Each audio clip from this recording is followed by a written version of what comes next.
everyone, and welcome to another high-elo game of Age of Empires. Today, we're ushering in the weekend with what we hope will be a big bipedal bloodbath as Sebastian, playing as the Goths in blue, gets ready to take on the Viper, playing as the Japanese in yellow. Now, while the players herd their herdables, explore their immediate surroundings, and possibly running into some rhinoceros traffic jams, and try to get their butts up to Feudal Age ASAP, why don't we take a look at the Civ matchup we'll be watching today. Now, the Goths are about as single-minded as a civilization can get in this game by pushing its players towards one military building and one military building alone. I am, of course, referring to the barracks. These structures start at the game working 20% faster, but can be upgraded to work more than 200% faster, which is fantastic for the Goths because they do get 10 extra population space in Imperial, capping out at 200 compared to the, 210 compared to the usual 200. All Goth infantry units also get progressively cheaper until Imperial Age when they're discounted by a massive 35% off. And all of these infantry units also come with a progressive attack bonus against buildings, which makes them quite good at taking down castles and basically anything in the later stages of the game. Now, the Goth barracks itself can also be upgraded to train the unique unit of the Goths, the Huskarl. This is an overall decent infantry unit with one important set of skills, and that is killing archers. Huskarls come with a big attack bonus against archers and base pierce armor that basically makes them immune from almost all archer fire in the game. Now, to support a big, hungry Gothic population, their hunters are stronger, they carry more, and their hunt lasts 20% longer, and they also get loom research in just under a second, which means their villagers are much harder to kill right from the very get-go of the game. Or you can use that time to train an extra villager because the amount of time it takes to research loom for every other civilization is 25 seconds compared to the under 1 second of the Goths.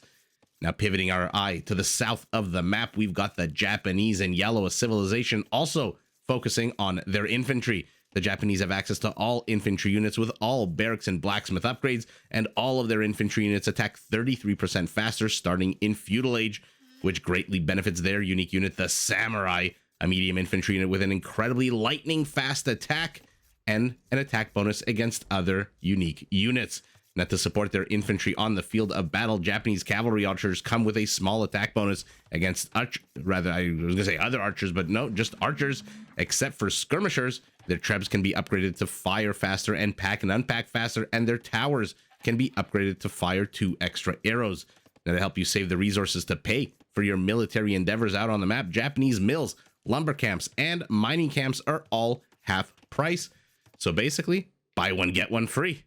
The Viper pushing his gazelles at the moment. We'll see if they prove to be as stubborn as the deer on the map as Sebastian discovers the scout. The Viper does manage to get a whack off at his opponent's scout. And so Sebastian immediately at a disadvantage, having taken one extra sword swipe from his opponent.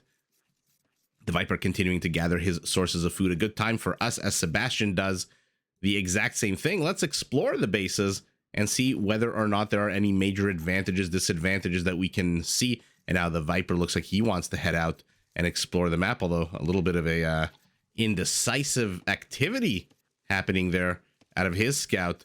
Primary gold for the Viper, nice and secure in the back. A little bit annoying to have placed on a hill, but a lot of flat ground here. I wonder if you can even fit it. Not that he would, but I wonder if you can even fit a town center on this. Kind of looks like you can, but probably we'll go for a mining camp if I had to guess. Where is his primary stone? In the number 3 shape here to the front of his base. Additional gold in the forward position, additional gold and stone to the left of his base. Forests pretty small. Forward position completely open, but there are a few neutral forests in the center in between the two bases. But this one, easy to wall off the flanks. But the forward, the north, and the northeast completely open here. Sebastian sees it all, by the way, with his scout. So advantage in scouting here going to Sebastian, which I'm assuming is why his score is a little bit higher than his opponent's. Although it could also be explained by the extra villager, which, as I mentioned, because the Goths can research loom in under a second, they can take the time to train an extra villager. And speaking of the Goths, his primary gold also to the back, also partially on a hill. His primary stone nice and secure on the back, but man, oh man, look at how annoying this is. Where do you even put a mining camp here? I guess hero, or maybe down to the bottom. But that is a very aesthetically annoying thing to look at. We've got a few gold patches, unfortunately, in the forward position and some stone off to the back. And also looks like 3 forests in a bit of a J shape here. 1.5 in the forward position, 1 to the flank. So whereas the Viper's forward position is completely open, the Gothic flank is completely open, as that rattling sound tells me that we are now in Feudal Age for both players. Sebastian still with a 1 villager lead. The Viper, okay, has discovered his opponent doing the usual broad loop-de-loop and the unusual teefing of a goat here. We'll see if Sebastian lets this happen. Did he teef his opponent's goat, or is this a goat that has been scouting for the last little while? Spearman from the Japanese shoos away this Gothic incursion. I'm really curious. I'm going to have to go back and look at this. As you guys know, sometimes I do miss a thing or two on the map. And I'm going to see how he managed to get this goat. But this goat is making a very long journey all the way back. Although it got stopped halfway and is now put on exploration duty here by the Viper. So, okay. Opting to lose the 100 food. And now he loses it entirely as Sebastian reclaims the goat. 10.5 minutes into the game, we've got a battle of the goat thieves as our Goth. I mean, I said I wanted to see a big bipedal bloodbath. So far, we're seeing Gothic scouts, and we're seeing Japanese archers. Although Japanese archers are technically bipedal, so I guess I could be, I'm like 50% right. Their archer line, by the way, is pristine. They have all upgrades available to archer line in the game, and the first kill here going to our Goth as he guns down this 1 villager, a little confused, didn't know where the hell to go, and paid the ultimate price. 4 villagers on gold for our Japanese as he now defends himself. A big flank being built here, but will it get busted into? Now we've got a 4th scout on the way. Did the Viper reclaim the goat? Oh my goodness. The goat is just being ping-ponged between these 2 players. Uh-oh, Viper's got to be careful here. His scout coming very close to death. And look at the Viper. You have to be so careful when you're playing against somebody like the Viper, who can just, at the drop of a hat, wall you in and cause you to just absolutely lose a bunch of your units, or at least take damage on their HP as they have to go through a town center. Or maybe he just didn't want Sebastian attacking his lumberjacks. Maybe I'm reading too much into it. These 2 villagers need to get back to work. Where is the goat? There's the goat. So at the end of the day, the Viper manages to get the goat. And now the Viper is going to eat the goat as it positions itself perfectly underneath the town center. Ooh, the Viper's got to be careful here. We've got a lot of skirmishers. 6 skirmishers out of our Goth is going to basically nullify this entire force, and it might soon get sandwiched here. Sebastian is to the north. Sebastian is to the south. The Viper doesn't see this little army. He sees it now with his 1 very badly injured scout. Okay, 5 HP taken off by those skirmishers. Okay, so the trap not really sprung here. The Goth chasing to the left. The Goth peeling off a few light cavalry units here, most likely to help out to help take this oh my goodness, to help take this little band of brothers out is what I want to say. And we are still 15 minutes into the game, sitting on 1 kill, but now it looks like the Viper's setting a trap for Sebastian. Poke, 18 HP down. Oh no, oh no, oh no, Sebastian, be careful. Oh, he does manage to get a 2nd kill, and he manages to save the scout. So Sebastian knows what's what. We've got a bigger battle unfolding here to the northeast of the Viper's settlement as a bunch of archers take the high ground. I'm not too sure that's really going to help them against these skirmishers. Injured scout joins his 3 friends from before. It looks like all military production has ceased for our Goth. Why? Because our Goth is housed. A bunch of houses being built. Housed for a hot second, I should say. A bit of a trade of exchange of fire. Not a single unit has been killed yet in this battle, although we've got a good amount of army supply here. Archers are tickling away at the HP of the skirmishers, but really, do the skirmishers care? They've managed to pull the Viper to the low ground. And now they might be enough to one-shot these archers. Although he doesn't look like he's really attacking the same archers. A battle of positioning here right in front of the Viper's base. We've got a hill to the north. We've got a hill to the south. No player wants to leave the defensive / offensive bonuses they get from those hills. And like I said, blue not reinforcing right up until now. All of a sudden, another skirmisher, and we've got 2 more on the way, 1 more scout on the way. 14 army supply to 16, 35 population to 37 for our Goth. He is behind in all metrics, it seems like, but he does manage to gun down a spearman, which means his light cavalry, his scouts should be pretty safe now. And finally, the players decide to engage, saying, you know what, let's not take an advantage, either one of us. We'll just fight here in between the 2 hills, the horns, if you will. And the Viper just takes an absolute amazing trade here. His light cav putting in the work, 2 kills. The archers, 5 kills. What the hell got the rest of the kills? Must be all the dead units that got the rest of the kills. Sebastian's scouts, only 1 kill. His skirmishers, 0 kills. These are fresh recruits. This guy must have something. No. Sebastian just taking an absolute terrible engagement there, and is now pushed back by the Viper, who moves forward with no fewer than 11 archers. That being said, 11 archers is scary, but Sebastian's walled off, unless the Viper inserts himself into here or maybe into here. But these are death nooks for the Viper if he does, because he will get flanked and backstabbed by a whole bunch of skirmishers. I mean, they're still pretty far away, but I don't really see the Viper getting too much damage done here. I say that knowing that, of course, now that I've said it, he's probably going to kill like 7 villagers, destroy 7 houses. Nope. Welcome to Feudal Age, ladies and gentlemen.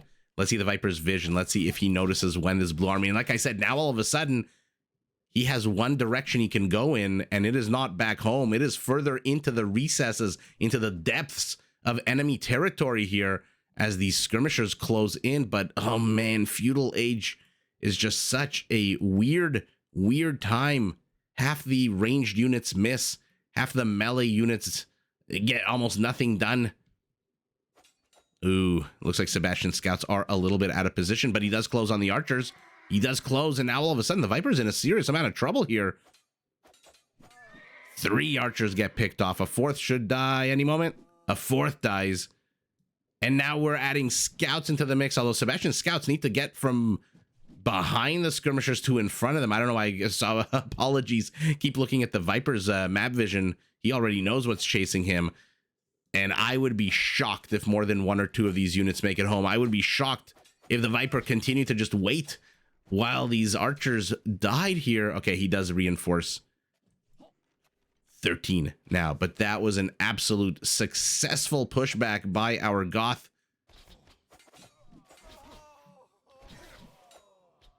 Another scuffle, more dead bodies for both players on the dance floor. It looks like they're both going to hit Castle Age literally seconds apart. The Viper going to be behind about what, 2-3 seconds? But does it matter? He is going he is moving forward with all these archer units. And so our Goth has gone very, very defensive with these skirmishers. This is designed to basically counter any archer aggression that comes out of the Viper. And so far, mission accomplished. Back home, let's zoom out and see what's going on here. He is walling his base. Oh, he hasn't watched our videos. He hasn't seen that the lone tree is a very, very major weak point here, choosing to use this dragon tree as part of his wall off. That might potentially be very problematic for our Goth. Lion activates as well, attacks this archer now crossbow. Roars into the desert night here, and oh man, I don't know who's taking the better trades here. Doesn't really matter. Their army counts for both players are being reset. We've got Gothic Knights now making an appearance. A few yellow dots are streaming across the mini-map. It is a knight of his own. Lion gets stabbed in the back and dies. I wanted bipedal. I'm getting quadrupedal. And I ain't complaining about it. This is going to be really fun. The Viper's entire expeditionary force is now basically dead. The knight might be able to get away just because he can run quicker, but these crossbows paid the frickin' price. And now Sebastian is ahead 10 villagers. Sebastian making some risky moves here Town center very exposed over here. Town center outside of the settlement as well. I guess you kind of have to if you've used. I'm surprised he didn't build it here. Or maybe, oh, maybe he couldn't fit it. Maybe delete some of these palisade walls. Oh, the Viper just waltzes in. He sees that it's open. He just walked right in. Sebastian's entire army is on the other side of the map. What does he have at home to defend this? I think I saw 2 scouts, but they're not going to do jack shit with 37 HP. He does move forward with a knight of his own. 5 kills for the Viper, 1 economic. Let's take a look at this knight, as I know there is a battle developing. Another kill for the knight in front of the Viper's base. Conversion denied by suicide, and looks like Sebastian did lose a few more units here. So his 10 kill lead advantage has now become 8, which is still not bad. Still not bad at all, but the Viper does rack up his first 2 villager kills, which means, take a look, villager populations identical, army populations almost identical. We've got a 3rd town center being placed next to the 3-shaped quarry. The 2nd has already been placed. Yeah, this is what I figured. I figured he wouldn't put a town center somewhere here. Although I guess he could have if he wanted, if he really wanted to. Our Goth swinging his big Gothic hammer all the way to the left side of the map here. An interesting choice of attack, knowing that there are villagers right here who can repair this. I'm assuming he knows. Yeah, he's seen the lumber camp.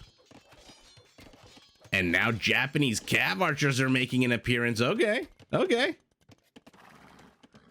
Knights have to run away. No sense in taking a bunch of HP damage for no reason. I mean, you're not going to destroy that house with that villager there. You're not even going to be able to get that villager with these knights. They are not ranged units. And the Viper pushes out yet again. What an absolute action-packed game. The kill count is, I mean, for 28 minutes, it's not terrible. 80 kill or 70 kills on the whole. The Viper tries to get another villager kill, but 2 monks are going to shoo him away.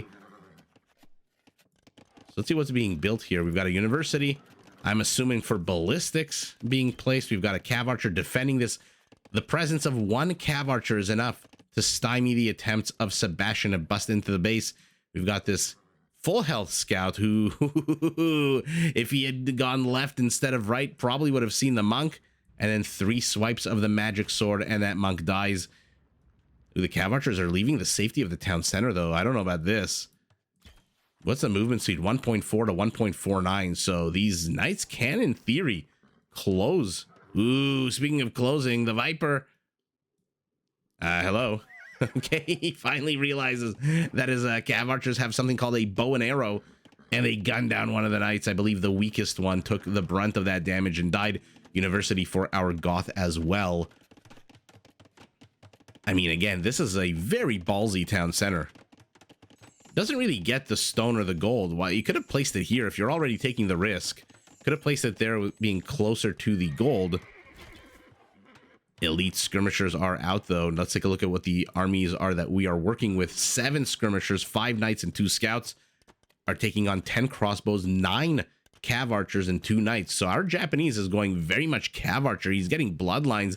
We saw ballistics, and the players yet again disengage. What is this? Is this guy going to where he thought the relic was, only to realize that the relic has already been taken? As Sebastian, yeah, he must have seen this relic. He's got to get his relic game going here, because I mean, there is one more relic to the far right of the map, far left of the map. I do know my directions, but he does not want to give 5 relics to his opponent. I mean, 3-0 right now in terms of relic count is pretty bad for our Goth, but depends on how long the game goes. A bit of a little wall off developing here to the north of the map as well, but the cav archers, they're going to see it immediately, and that is going to be a few dead villagers now that he's got ballistics, now that he's got a +2 attack and range the Viper. Why is he not attacking? You don't need to close that much. 1, 2, 3. Oh no, 4, 5, 6. 6 dead villagers and a skirmisher. I mean, this is a pretty hard army to counter at the moment with what Sebastian has, which is a whole buttload of nothing. He is moving some knights back. It looks like there is a bit of an altercation here in the front yet again, in the same location in the front of Sebastian's base. Now it's the Viper who has random units out in the middle of Bat Country. And so the knights do close in. 1.54 movement speed with husbandry means that these cav archers can now run the hell away from these knights. So don't really expect him to take any more damage. Monks here trying to convert 3 knights. But the cav archers are moving in. They probably want to snipe those monks. But the monks, look at the monk micro. Oh, they die hand in hand. That was absolutely epic there. And even though the monk micro was fantastic, ultimately the cav archers do get them. But those very same cav archers all end up dying. And now the crossbows are in jeopardy. Wow, so Sebastian losing a good amount of gold intensive units. He does save 1 monk. But the Viper also losing the entirety of his army with the exception of a few crossbows who are going to get got right now. What an absolute epic little series of events there. What is happening here? A converted cav archer. Okay. Our Goth is en route to Imperial Age, 2.5 minutes away. And that was pretty fun. I mean, the players are just pretty much bloodying each other's noses at the moment, just trading punches. So I wanted to see a bloodbath, and 7 or so minutes after we saw 70 kills, there's now 130 kills. So we are getting to see a bit of a bloodbath. Defensive, middle of the road. Let's call it defensive / offensive neutral castle here for our Japanese, whose scout chooses this moment to move in and chooses this moment. Okay. I'm surprised he even got that villager, but chooses this moment to die. Cav archer looks like he's pushed back a gold miner or 2. Does have 1 kill. These skirmishers are here. Cav archer here. So there's a lot of little activity happening all around the map. Units exploring, units looking, and at the end of the day, the Viper gets all 5 relics. Very defensive castle out of our Goth. A little bit surprised that it's that defensive, to be honest. He is heading up to Imperial. He is going to be an Imperial first. Doesn't know about this middle castle. And the Viper is back yet again. Another villager lies dead here. Mission accomplished. And now these crossbows. 6 kills on the surviving Feudal Age archers becoming crossbows here. The Viper is 2 minutes 50 seconds away from hitting Imperial. So a 3-minute lead our Goth has. And by the way, he's researching Anarchy, one of the most badass named unique technologies in the game, which will allow him to produce, or rather train, Huskarls out of his barracks. Now he needs to get perfusion, which will make his barracks work 3 times faster. Remember, right now they do work 20% faster, which is pretty good. And 12 Huskarls immediately get queued. A petard. Okay. A petard gets queued as well. This cav archer hasn't found much damage beyond that 1 villager that he killed. The Viper is now chasing villagers with his villagers. What is happening right now? Huskarl, 1, 2. I didn't realize that they attacked with a backhand swipe. One of the cool things when you zoom in as much as I do. So the question is, what will our Goth prioritize? The elite Huskarl upgrade or perfusion? Okay. The elite Huskarl. And our Japanese is getting squires. He's getting scale mail armor. Oh my god, let's see it. Where the samurai. There's 1 samurai sheathing and unsheathing his katana, checking it to make sure it is sharp enough to cut through Huskarl armor. Another defensive castle here being placed, this time for the Viper. A very offensive castle. I'm gonna recant what I just said. A kind of offensive castle. Probably this hill would have been better versus this hill. But where are the Trebs? He is training 1. It's got to be out of this castle, right? Yeah. The Viper hits Imperial. Gambeson's long swordsman. Why is he getting the long swordsman upgrade? Okay. I mean, these guys should probably not be taking on knights. Oh, 2 of them get converted. Castle busy firing on those knights does not help these guys out. Okay, so Blue's gonna run a little loop-de-loop around his castle, let his castle take care of these guys, or at least soften them up until he can get there. Looks like there is an incursion to the center of the map here, and this is what I'm talking about. You can't let the Viper have his way with your units like this. And the Viper traps these Huskarls, pens them, and says, I'm going to break your will. I'm going to break your spirit. And I'm going to trap you and absolutely wreck you here as his castle now comes under attack by a trebuchet. His monks are doing a good job converting these Huskarls. He hasn't lost a single monk in the last little while, but 2 Trebs are starting to gun down this very, very middle of the road castle. Looks like there's a Huskarl to the right here. There's a Huskarl to the left. The ones inside the zoo pen have been killed, corralled, and killed. Is the Viper going after the Trebs? I don't know. Is he going after the Trebs? I feel like he's going after the Trebs and not the castle. So figuring, I guess, that he could repair the castle with no fewer than 16 freaking villagers, he wants to get rid of the Goths' offensive capabilities, and he is now going up to champion with Blast Furnace. Now, take a look at the attack speed on these guys. 1.5 second delay. Usually infantry work on a 2-second delay. Almost all infantry, in fact, do. That's that Japanese feature where their infantry attack 33% faster. So you can imagine if a battle goes on for longer than 5 seconds, 10 seconds, 15 seconds, how much more damage output comes out of these Japanese units that attack 33% faster. And by the way, in a second they're going to be fully upgraded. Actually, no, he's still missing the last armor upgrade. 22 champions on the way, 25 Huskarls. Okay, but Sebastian, having caught wind of these champions, is mixing in hand cannoneers, which come with a nice +10 attack bonus against infantry. So both players mixing it up. I kind of favor Sebastian's army here with the hand cannoneer edition. The Viper's army is great, but these cav archers, they're not going to accomplish much against 10 pierce armor. They attack on a 10. They do 1 damage to a Huskarl. I don't even know how they managed to pick that one off. He must have had very low HP. Look how little damage they're getting done. Look at the HP. It was at 1,055. And look at the Viper. This time uses his quick wall-off skills to keep himself safe from these Huskarls. Champions. Oh no, we didn't wall off this part. He just deletes it all. There's no point to having it up anymore. He already is at 200 population space. So these Huskarls, okay, they're just kind of walking through here, taking a bit of a Sunday stroll. Okay, never mind. Now they stop and do what? Attack a farm? The Viper's reaction a little bit too quick for these Huskarls. He garrisons his villagers, immediately gets them to safety. And what are they going to do now?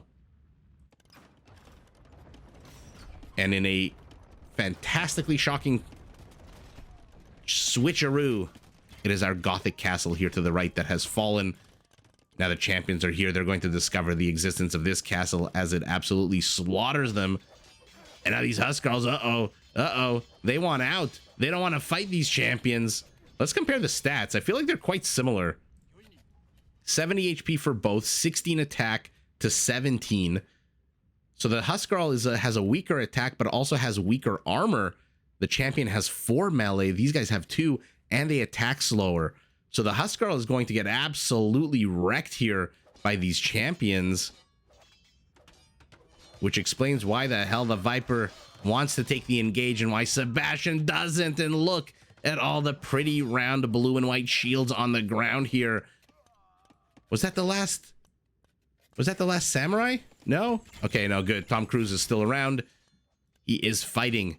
But just like in the real movie, I shouldn't say the real movie, just like in the movie, is there a hand cannoneer here to gun him down? Yes, there are. Oh my god, it's literally the last samurai.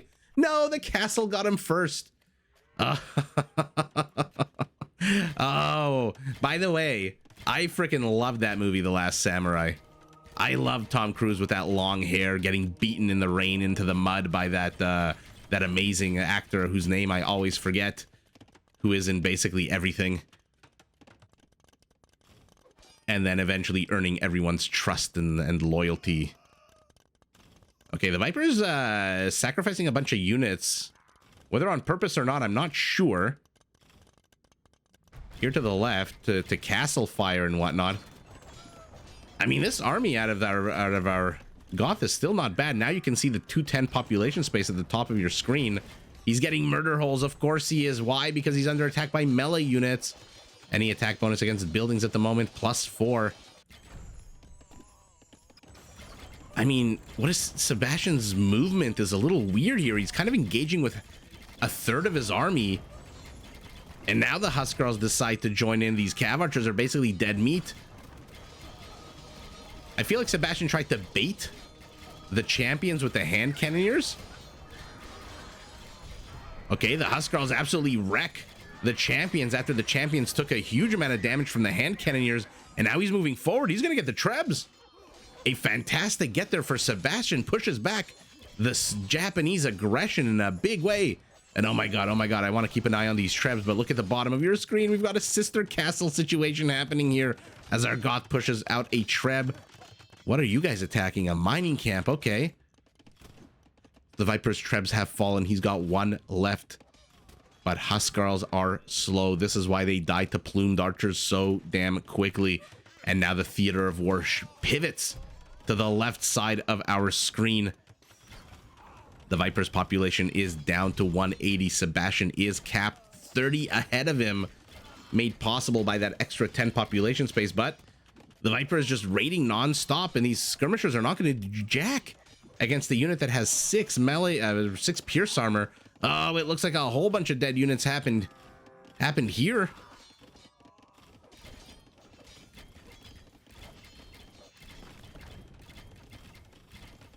I mean, this is just as tit for tat as you can get. These two players are just ripping into each other. Treb on the high ground, I believe, should do a good amount of damage to this Gothic castle, especially since there's no villagers repairing it. Even though Sebastian's got 874 stone, Treb misses a house. Yikes. Train your crew a little better, Treb people. But in come this yellow tide of champions, and they're closing right in onto the Trebs. Oh no, the Trebs are gone. Oh, whoa, whoa, whoa, whoa. Qu'est-ce que c'est? What the hell just happened? What? I mean, kind of surprised, kind of not surprised. What? Is the castle down? I mean, I guess with the Trebs going down, but we were gearing up. Oh my god, what a tease. We were gearing up for some pretty climactic finale here. We've got elite skirmishers to the north. We've got cav archers, heavy now, by the way, to the south. We've got Huskarls moving in, taking on champions. I mean, maybe not so climactic now that I'm looking at it. Maybe Sebastian made the right move. I mean, all of these skirmishers, there are a few hand cannoneers. Oh, only 3 hand cannoneers. 6 he did it again. 6 pierce armor against these units. There's 7 champions in the immediate vicinity. There's a whole bunch reinforcing. And by the way, I think Sebastian can see the reinforcements because the Treb, when you attack with a unit, your opponent gets to see a little bit of line of sight around that unit. And so he sees the reinforcing champion. So these skirmishers are going to be in serious trouble soon, even though they're going to do a fantastic job against these cav archers whose HP is down about 20%. But you're not going to beat these champions here. I mean, I'm just going to do that. 27 champions. And even though Sebastian has 53 army supply, 30 of it is in skirmishers. Yikes. Okay, so now the picture is kind of becoming clear, because when you take a look at just the numbers, 53 army count to 68, 128 villager population to 126, Sebastian doesn't look to be in a very terrible situation. Now, I mean, you could read a lot into this. A billy club wielding militiaman randomly appearing in the middle of nowhere, as sometimes does happen in Age of Empires.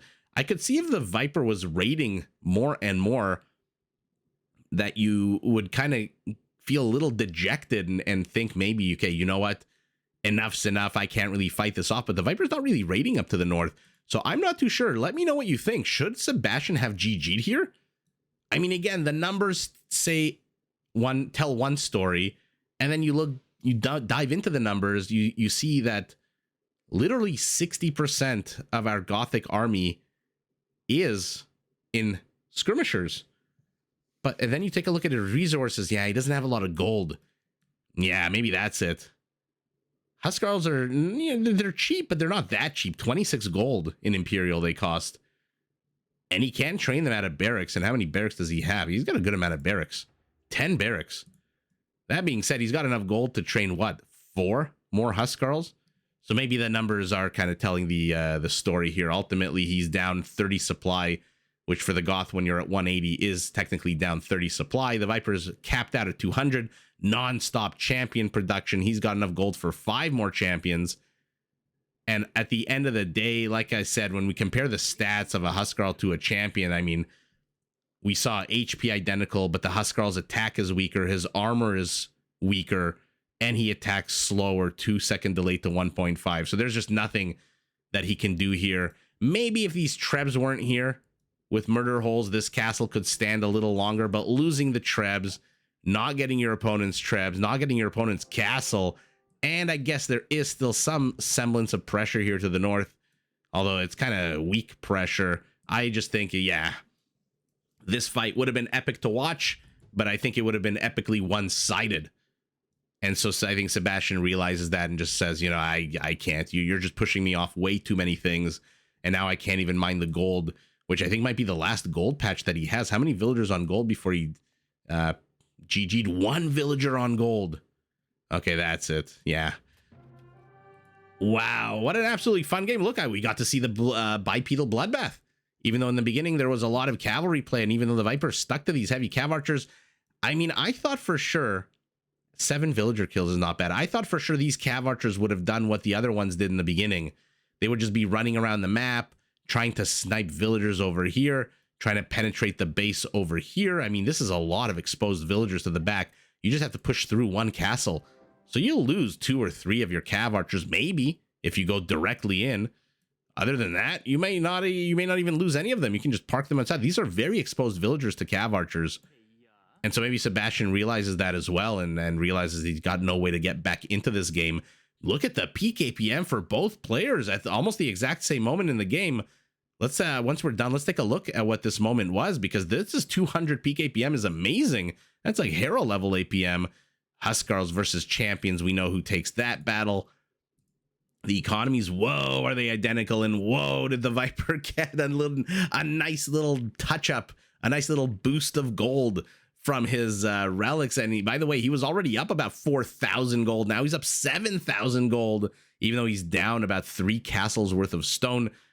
And our Sebastian, our Goth, a little bit more wood, a lot more food, but ultimately the resources very, very, very similar.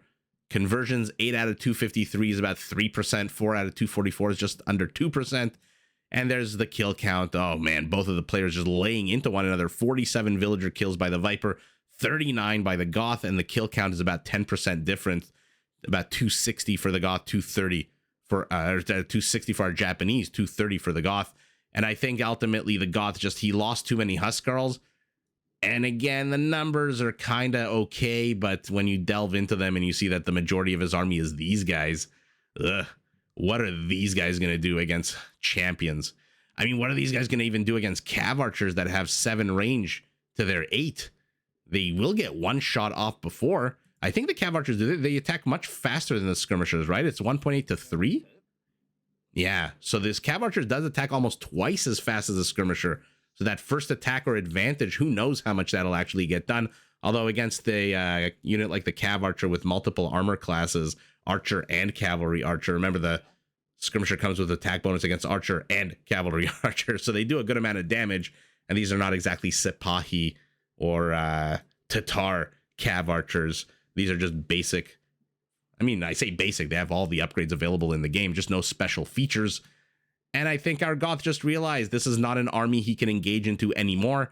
And now that he's lost his castle here, what the hell is he going to do? I guess he could build another one, but that one's going to fall, as will this one. And all of a sudden the villagers here are exposed, and all of a sudden his barracks are exposed. So he decides to tap out, to live, to fight another day. And it is our quicker attacking Japanese champion who is the champion, but GG to both players. Did you enjoy this video? Check out these other clips and make sure to subscribe and enable notifications so that you're notified of my latest uploads.